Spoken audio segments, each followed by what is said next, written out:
더불어민주당과 정부가 잠시 후에 고위 당정 협의회를 열고 4차 재난지원금 지급 대상과 추가 경정 예산 규모 등을 최종 확정하는데요. 4차 지원금 규모는 19조 5천억을 넘겨 역대 최대 규모가 될 전망입니다. 네, 한편 이번 주에는 4.7 서울시장 보궐선거에 여야 후보가 정해지고 또 각 진영의 후보 단일화 빅매치도 벌어질 예정인데요. 두 분과 정치권 소식 함께 짚어보겠습니다. 한상익 가천대 부교수, 김우석 국민대 개건 교수 모셨습니다. 어서 오세요. 안녕하십니까? 네, 안녕하십니까? 잠시 후면 이제 고위 당정 협의회가 열릴 것으로 전망이 되고 있습니다. 지금 규모가 20조 원 안팎으로 좀 예상이 되고 있어서 규모만 봐도 엄청나거든요. 한 2, 3주 전인가요? 제가 최소 15조에서 20조 넘을 거다라는 말씀을 드렸는데 네. 사실 많은 건 아니에요. 왜냐하면 작년 GDP 성장률이 마이너스 1%입니다. 네. 그러면은 우리 GDP가 1,800조 정도 되니까 180조 원의 마이너스가 났다는 거거든요. 대기업들은 대부분 성장을 했어요. 그럼 이 마이너스는 대부분 자영업자 그리고 취약계층에서 난 적자라고 봐야 돼요. 180조 원입니다. 그래서 작년에 그 자영업자들의 대출이 평년보다 70조 원이 늘었대요. 엄청나게 빚을 지고 있는 거거든요. 네네. 근데 여기가 2, 3차 합쳐봤자 지금 이번에 20조를 한다고 해도 한 40조? 채 안 돼요. 이 정도 규모가 많다라고 보기는 되게 어렵죠. 이 재정 문제를 얘기를 하자면 작년 같은 경우에 OECD 대부분의 국가가 GDP의 마이너스 10% 정도 이상을 썼습니다. 지원금으로. 우리는 한 4.2% 썼거든요. 네. 그 나라들이 뭐 미래 세대에게 부담이 된다는 걸 몰라서 썼겠습니까? 그건 아닐 거예요. 선진국들이지 않습니까? 근데 이 사람들은 아는 거죠. 완전히 무너진 다음에 재건하는 것보단 무너지지 않도록 버티는 게 낫다라고 보는 겁니다. 우리도 마찬가지예요. 물론 우리가 기축통화국이 아니기 때문에 걔네들 뭐 10% 뭐 이렇게 쓸 수는 없어요. 미국은 뭐 2, 3천조 쓴다잖아요. 하지만 저희가 한 5% 작년 4.2% 썼다니까 이번에 20조 원 해봤자 GDP의 1%입니다. GDP 1%밖에 안 돼요. 이거 써봤자 5%라는 거예요. 이 정도가 또 이 코로나라는 이 전대미문의 이런 큰 재난에 이 정도가 크다? 저는 그렇게 생각하지는 않습니다. 그래서 20조라는 숫자가 물론 일반인들이 보기에는 상상이 안 가는 숫자긴 한데 네. 국가 전체로 보면은 그리고 이 피해본 계층의 그 엄청난 최소한 마이너스 180조 아니에요. 여기에 비해서 봤을 때 과연 이게 크냐, 과다하냐? 저는 개인적으로 아니라고 봅니다. 이게 20조 원이 결코 많지 않다 이렇게 본다고 하셨는데 김 교수께서는 어떻게 보고 계십니까? 그 이낙연 대표께서는 꽤 놀랄 만한 변화라고 네네. 얘기했는데 그 별로 놀라지 않으시는 거 봐가지고 저는 놀랐습니다. 사실 뭐 여러 가지 측면이 있죠. 근데 문제는 받는 분들한테는 뭐 그 굉장히 작을 테고 그러나 재정적인 부분에서 엄청나게 큰 액수죠. 게다가 지금 우리나라는 그 백신 이게 늦어지기 때문에 이스라엘 같이 뭐 80% 이상이라고 하면은 금방 정상화가 될 거예요. 우리는 빨라야 11월 달을 얘기를 하고 있습니다. 네. 그 이후에도 경제 활성화하기 위해서 굉장히 많은 재원이 들어가는데 지금 초기에 이렇게 하는 게 맞느냐라고 하는 문제 제기는 항상 있을 수밖에 없는 거고 그래서 정부 입장에서는 좀 효율적으로 좀 써라. 쓰는 거 막지 않겠다. 그러나 그 효과를 최대한 할 수 있는 타이밍에 적절하게 써라라고 얘기하는데 그런 것들이 안 보여가지고 야당도 그렇고 여러 사람들이 걱정을 하는 거죠. 그런 면에서 이건 많고 적고의 문제가 아니라 얼마나 효율적으로 쓰느냐. 적소에 쓰느냐가 중요한 거지 지금 뭐 20조가 얼마고 이게 중요한 건 아니라는 거예요. 그래서 이런 부분들에 대해서 확실하게 객관적으로 게다가 지금 선거를 앞두고 있는데 그런 의구심을 피하려고 하면 정말 진중하게 해야 한다 이렇게 생각합니다. 네. 이 규모의 문제도 있지만 이게 어쨌든 앞으로 제출이 돼서 통과되고 그 절차가 있지 않겠습니까? 그 절차가 좀 원활하게 흘러갈지 어떻게 예상하고 계신가요? 사실 오늘 결정이 되면 기재부가 슈트 만들고 하는데 2, 3일이면 돼요. 뭐 그거는 크게 시간 걸리는 건 아니고 네. 다음 이제 3월 임시국회 제출이 될 텐데 당연히 민주당이야 3월 달에 통과시키려고 하겠죠. 그리고 아까 제가 말씀드렸듯이 워낙 피해가 커서 네. 그 피해만 생각을 한다면은 저는 야당도 협조를 할 수 있다고 생각을 합니다. 또 하나는 이게 굉장히 선거를 어쨌든 보궐선거 큰 거 두 개를 앞두고 있기 때문에 네. 합리적으로 보면 야당도 이거를 세게 반대하기는 좀 어려워요. 그렇지 않겠습니까? 앞서 한 교수께서 이제 절차는 원활하게 진행될 것이고 야권도 강하게 비판하기는 어려울 것이다라는 말씀을 하던 중에 저희가 현장 한번 연결해 봤는데 들으시면서 조금 눈에 띄는 대목 같은 게 있었습니까? 신속하게죠. 더 넓고 두텁게는 문재인 대통령님의 그 그대로 따라한 거고, 네. 따라한 거고 200만 명 추가됐다는데 한 1, 2조 정도 추가된 걸로 보겠죠. 근데 지금 두 분 다 신속하게를 상당히 강하게 얘기를 했어요. 그리고 3월 4일 날 제출하겠다는 것도 이제 못을 박아버렸거든요. 아예 시트 작성하고 이거는 어떤 경우에도 3월 임시국회 내 끝내서 한 2주 내에 끝내서 4월 초에는 지급을 하겠다라는 강한 의지를 지금 보인 거거든요. 이렇게 되면 아까도 말씀드렸지만 야당이 이거를 그 두 가지 요인 때문에 하나는 현재 경제 상황, 두 번째는 선거를 앞두고 있어서 강하게 반대하기는 좀 어려워요. 다만 아까 김 교수님께 말씀하신 것처럼 어떻게 효율적으로 쓰느냐 이런 문제에 대해서는 제가 문제 제기가 있을 것 같고요.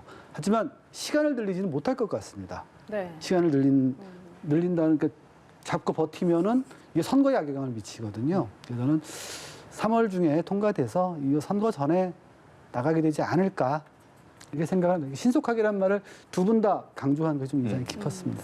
네. 김 교수께서는 어떻게 보셨는지요? 저도 대체적으로 동감하고요. 네. 지금 속도감 얘기하셨는데 그거는 뭐 여당의 프리미엄이라고 하는 걸 야당에서도 인정할 수밖에 없는 거죠. 사실 이거야 뭐 선거 앞두고 뭐 이게 정치적으로 어떤 애 이렇게 얘기를 할 수 있지만 야당에서는 그걸 반대할 재간이 없거든요. 사실은 제가 지난 주말에 야당 의원 한 분 봤는데 그분이 얘기하기를 지금 얘기하셨던 넓게 두텁게 신속하게 이게 굉장히 정치적인 함의가 있다면서 넓게는 뭐 유권자 다수에게 또 두텁게는 표를 찍을 만큼 충분히 그리고 신속하게는 확실하게 선거에 영향을 미칠 수 있을 정도로 확실한 이런 그 프레임이 있다라고 얘기하지만 그럼에도 불구하고 마땅한 방법이었기 때문에 그렇게 갈 수밖에 없다라고 얘기를 하시더라고요. 저는 뭐 그런 인식엔 대체적으로 그런 인식일 거라고 공감을 하는데 저는 저 그림을 보면서 약간 그런 생각이 들어요. 재난지원금은 그렇게 할 거예요. 네. 그런데 지금 저 두 분이 사실은 마지막에 당정 회의라고 정세균 총리가 말씀하셨어요. 그러면서 덕담도 하시고 뭐 이렇게 하시지 않습니까? 그래서 저 두 분이 서로 그 여당의 무게감 있는 두 후보니 여권의 무게감 있는 두 후보 대선 후보 차기 대선 후보이기 때문에 상당히 내부적으로는 굉장히 여러 가지 생각이 있겠지만 적어도 나와서는 저렇게 덕담하는 것을 보면서 좀 흐뭇하기도 하고 또 하나는 그럴 수밖에 없는 여건이 있겠구나. 왜냐하면 예비 주자가 두 분이 아니거든요. 그래서 일정 정도 정상적인 그 정치의 그런 걸 보면은 이 두 분이 1, 2위를 했어야 하는데 그렇지 않은 거에 대해서 약간의 공동전선이라고 하는 연대감이 있지 않나 이런 생각도 해봅니다. 네. 브리핑에서 이낙연 대표도 아까 국회는 최대한 빨리 추경 심사를 해서 국민들께 도움이 되도록 하겠다라는 이야기를 했고 또 한 교수께서도 아까 3월 중에는 처리되지 않을까 이렇게 예상을 한다라고 말씀을 하셨는데 국민의힘이 지금 추경 편성에 좀 비판적이지 않습니까? 이게 좀 순조롭게 될까요? 국민의힘은 뭐 당연히 보수정당이잖아요. 보수정당은 재정 건전성 문제를 얘기할 수밖에 없고 그걸 얘기 안 하면 보수정당이 아니에요. 그건 맞죠. 두 번째는 이제 선거를 앞두고 있으니까 어느 쪽이 기분이 좋겠습니까? 아까 여당 프리미엄이라고 말씀하셨는데 어쨌든 정부가 돈을 주면 그것 때문에 정부가 우리 유권자가 여당 후보에게 표를 줄 거라고까지 생각하지는 않습니다. 많은 어쨌든 기분은 좋거든요. 기분은 좋다는 거는 현 정부에 대한 지지도까지는 몰라도 이 반감은 좀 누그러뜨리는 효과가 반드시 있어요. 그래서 그런 부분을 생각을 했을 때 야당은 별로 기분 좋지는 않지만 저는 그래도 국민의힘이 현재 서민들이나 이쪽 자영업자들, 특히 국민의힘은 자영업자층이 지지층이 두텁잖아요. 여기에 반해서 이거를 반대를 심하게 할 수 있으리라고 생각하지는 않습니다. 그럴 수 있는 상황이 아니죠. 반대를 심하게 하지 못할 것이다. 네. 어떻게 보셨습니까? 저도 동감이고요. 사실은 야당은 반대하는 측이에요. 어퍼지 파티라고 그러잖아요. 네. 사실 반대 안 하는 게 이상한 거죠. 그리고 지금 이거는 여러 가지 함의들이 있기 때문에 선거를 앞두고 있는 것도 있고 코로나 극복이라고 하는 큰 로드맵에서 어떻게 효율적으로 하느냐 이거 구체적으로 따질 게 굉장히 많은데 여권에서 너무 서두르고 있기 때문에 이거를 당연히 야당에서는 그 반대를 하고 점검을 하고 이러는 것이 국민들이 바라는 거거든요, 야당에. 그래서 그런 걸 해야 하는데 그런 걸 못하는 게 사실은 더 큰 문제죠. 그런데 지금 상황에서 야당에서 그걸 누가 총대를 매겠습니까? 그래서 이런 부분들은 현실적으로 가능성이 굉장히 약하다. 네. 지금 뭐 부산 같은 경우에도 가덕도 문제 같은 경우에 여러 가지 정말 우려들이 많은데도 불구하고 야당에서 뭐 어떻게 하지 못하잖아요. 그런 걸 봤을 때는 여기서 여당에 끌려갈 수밖에 없는 프레임이기 때문에 이런 상황에서는 그걸 이렇게 양보하는 대신 뭔가 나름대로 다른 그 프레임을 만들어 가지고 그 프레임까지 뭐 대척전을 만들어 가지고 선거를 극복하는 돌파하는 이런 것들을 작전을 좀 펴야 하지 않을까 그런 생각이 듭니다. 네, 네. 알겠습니다. 저희가 주제를 좀 바꿔서요. 4월 서울시장 보궐선거 얘기도 좀 해보도록 하겠습니다. 먼저 민주당 얘기를 좀 해볼 텐데 어제는 이제 박영선 우상호 후보가 유튜브 또 비공개 면담이라는 다른 전략을 쓰긴 했습니다. 이제 내일이면 경선이 마무리가 되는 상황이죠. 지금 네. 두 후보의 전략은 어떻게 보고 계십니까? 전략이랄 게 있겠습니까? 사실은 이제 50대 50이잖아요. 당원 50, 일반인 50. 근데 일반 국민들의 그런 지금 뭐 한두 가지 일을 한다고 바뀌지는 않아요. 따라서 두 분 다 아마 당원용 행사를 하시면서 네. 그래서 요새 그런 표현이 또 줍줍이라고 지금 당원표를 줍줍하시려고 하는 건데 뭐 정확하게 통계 발표되지는 않습니다만 민주당의 서울시의 권리당원만 10만 명 정도예요. 이게 10만 명씩 되는 숫자면은요 일반 지지자와 크게 다르지 않습니다.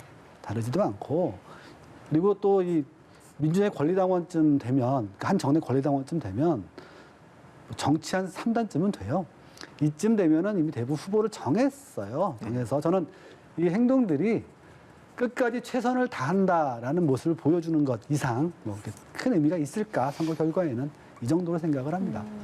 그러면 결국 두 사람 중에 누가 웃을 거다 예상을 하시는지요? 뭐 누가 알겠습니까? 많은 어떻게든 뒤집어지는 건데요. 뒤집어질 수도 있는 건데 다만 이게 선거라는 게 좀 박빙일 경우에는 뭐 약간의 행동이라든가 뭐 이런 것들도 뒤집어지기도 해요. 네. 근데 제가 마지막으로 본 여론조사에서는 거의 한 25% 차이가 났거든요. 한 자릿수고요. 아마 그런 결론이 대강 나오지 않을까.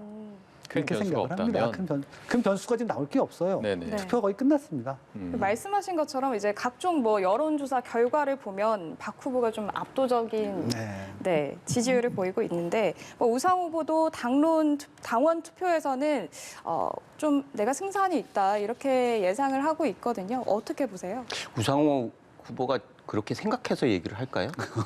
우상호 후보도 굉장히 정치력으로 고단수인데 네. 상식적인 얘기를 다 같이 하고 권리당원 같은 경우에도 뭐 단수가 아니라 상식적인 사람들이 당연히 하는 얘기들인데 본인이 무슨 승패에 뭘까 있어가지고 그런 얘기를 하지는 않을 거라고 저는 봅니다. 뭐 다른 목적들이 있겠죠.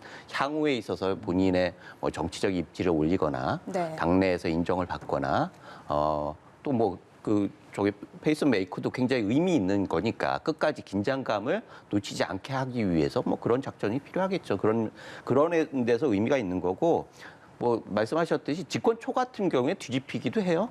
그러나 지금같이 절체절명의 위기 상황에서 민심과 당심이 따로 가기는 거의 힘들다 그런 네. 생각이 듭니다. 네. 이제 내일 민주당 같은 경우에 경선 후보가 뽑히고 야권도 내일 하나 일정이 있습니다. 이제 안철수 금태섭 후보 단일화 경선 결과가 또 발표가 되고 4일에는 국민의힘 서울시장 후보가 발표되는데 지금 야권의 분위기는 어떻게 보고 계십니까? 야권 단일화는 저는 안철수 후보에게 달려 있다라고 생각을 합니다. 왜냐하면 우리 오세훈 지금 뭐 국민의힘이 하다 앞서는 두 분만 얘기를 하죠. 뭐 금태섭 후보는 의미 없는 거고요. 의미 없는 거고. 오세훈 후보는 만약에 안철수 대표가 2번을 출마하면 자기는 출마 안 하겠다고 했었어요. 경선에. 네네. 그런데 만약에 안철수 후보가 2번으로 하겠다 그러면 단일화를 할 명분 자체가 없어지죠. 그리고 나경원 후보가 설령 이제 후보가 된다면 나경원 후보 역시 안철수 후보가 2번으로 출마를 하겠다라고 얘기하는 순간에 이 어드밴티지가 사라져요. 그러면 현재 지지율 추이로 봤을 때 나경원 후보가 안철수 대표와의 단일화 싸움에서 이기긴 좀 어렵거든요.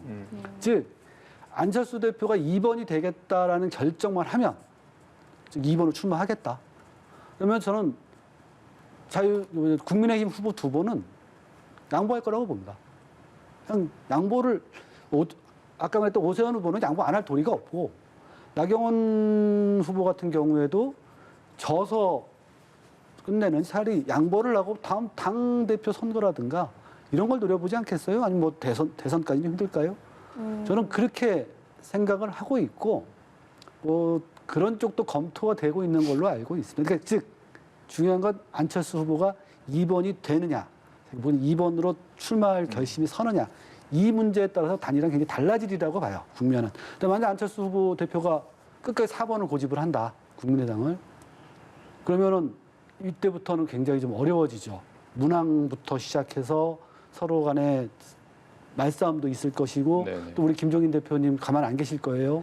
그러시면은 또 한마디 하실 거고 이렇게 되면 단일화가 굉장히 되더라도 복잡해지죠. 그래서 안철수 후보한테 국민의힘 단일화, 그러니까 야권 단일화는 달려 있다라고 봅니다.